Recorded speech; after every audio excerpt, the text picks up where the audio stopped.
What's up? My name is Rick for the Yu-Gi-Oh! Council for new subscribers. This is Coffee Time, and we do this every week. It is a Yu-Gi-Oh! Discussion about the topic above, why I'm having my coffee, just had my coffee, or about to have my coffee, or after my coffee, somewhere around there. Hence Coffee Time. It's always filmed early in the morning, and it's probably uploaded around 8 o'clock.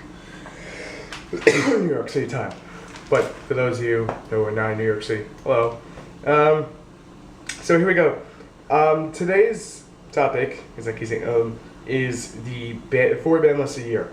And those dates that the ban list will be coming out are November, February, April, and July. Now, it also noted, they stated that the September list won't go into effect until around the end of September. I don't have the full details, and TCG the list comes out tomorrow, hence why she's here, and hence why he's here.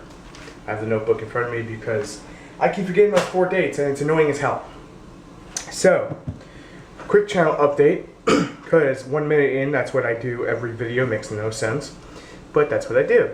We have monthly series, for those of you who don't know, and you'll see them on the channel, like Card vs. Card and Pack vs. Pack, and Subscriber Showcase. So if you're a subscriber, you can be part of the council by sending your replays. You can PM me and find out how. But, that's all coming out this week or next week. I'm working on it starting tomorrow, because tonight is just, I have plans. That's all I can say. A lot of work. But anyway, Trishulia at 1 and Angel Zero just becomes 10 times more playable.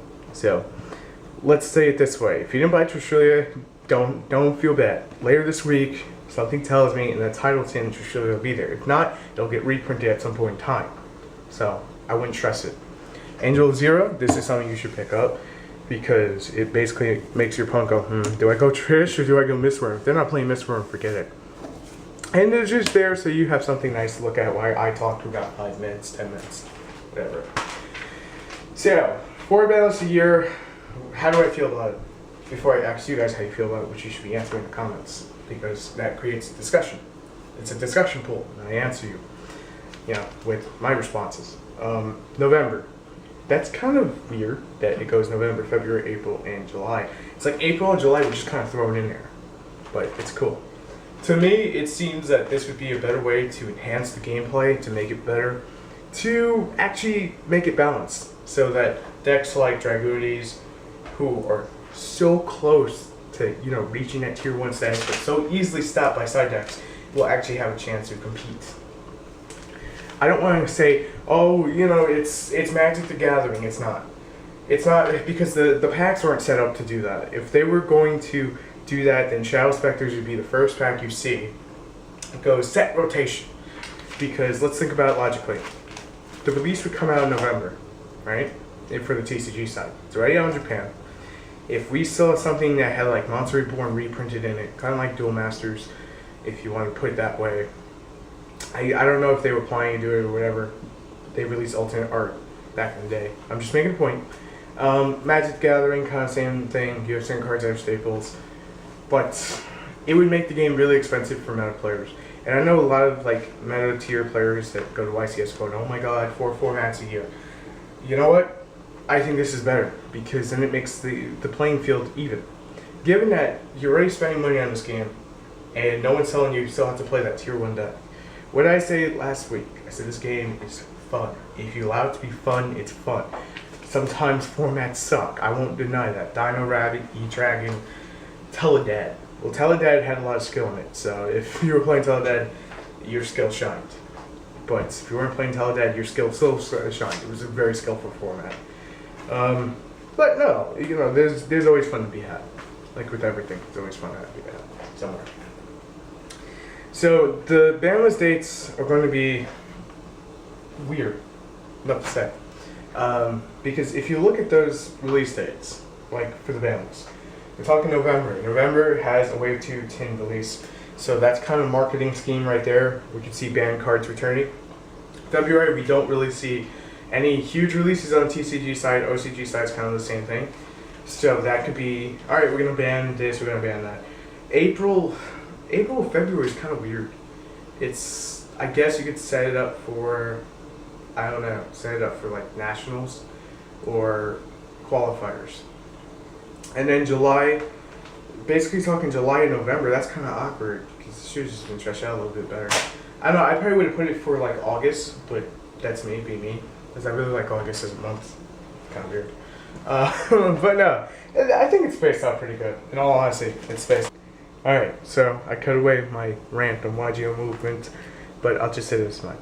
The YGO movement was supposed to be because they thought Konami was being unfair. You did not know what Konami was doing, so you were being kind of ignorant.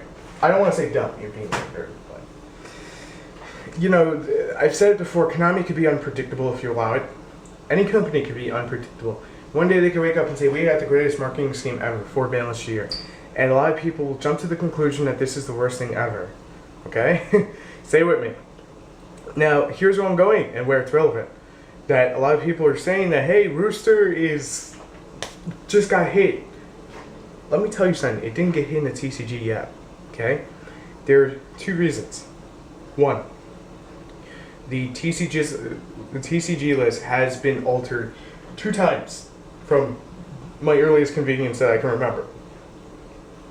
And one of those, I believe, if I remember right, was the Trishula format and the Bryonac format, where both of those cards came out and Japan had them at 1. This is relevant, stay with me. It was around April for Trish and around December for Bryan. Both of those remained at 3 until the end of the format. So here's what Konami could do. They could put Rooster at 3 so you get plenty of time to use it without being salty about it, and you get plenty of time to ditch it. So you get those times to ditch them down to 2. You get those times to use Tenki at 3. I can't tell you what's going to be on that list tomorrow until I can actually physically show you. But here's the thing. Keep in mind that that could happen. Let's not overthink and say, hey, Konami's going to give us a totally different list. No. I'm sorry.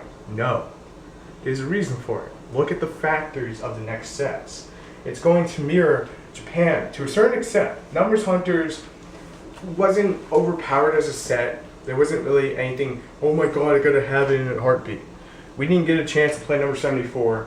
Crazy Box didn't make a huge giant impact because they weren't legal at Nationals. So with that said, let me just put it to you this way. Do not overhype these kinds of things. Take it with a grain of salt. Sit back and watch what happens. I mentioned the Banlist video. That 20th of August was going to be the TCG one. I posted up regardless. Because that way, for those of you naysayers that go, there you go, you can see it with your own eyes. So I just had to put it that way. Keep it in a notebook, keep my mind going with the proper thoughts. So by the time this video comes out, I'll probably be uploading one of Greg's. You've seen him in the Nat video where he's like trolling Nat and stuff. So GB deck, you guys can troll him tonight, but that'll probably be about an hour from this release. If I release this at 8 o'clock, if not, then that'll be released at 8 o'clock. Somewhere around there. It depends when I'm done with editing and stuff. So see you guys over there. Trying to think if there's anything else I didn't cover in this coffee time. So I want to hear in the comments below how you feel about 4 Banlist a year. What do you think set releases we'll see from, like, how they'll be mirrored to this? Do you think we'll get 4 bad packs a year? Because let me put it this way: Judgment of Light, it's a strong, viable set on its own. It was close to what Duelist Revolution was. When I say close, I'm being kind of nice about it. It's a good set, but you have to be playing certain decks to get a benefit out of it. Duelist Revolution was something that for you players just may have come into the game. And I've noticed there's a bunch of you that just came into the game, and I welcome you to understanding this game a little bit more. And I'm going to be giving you those beginner's guides. I just had to say that because I'm talking to beginners real quick, guys. I'd like to talk to everyone. I'd like to appeal to everyone. Let me just say this much. Duelist Revolution was a hell of a set. It gave every deck a boost. And Polyduality's back at 3. That's great. Do I think it's going to be used all the time? No. But those are my 2 cents. So I'll see you next video. Thanks for watching Coffee Time. I'll see you next Monday for more Coffee Time. Peace.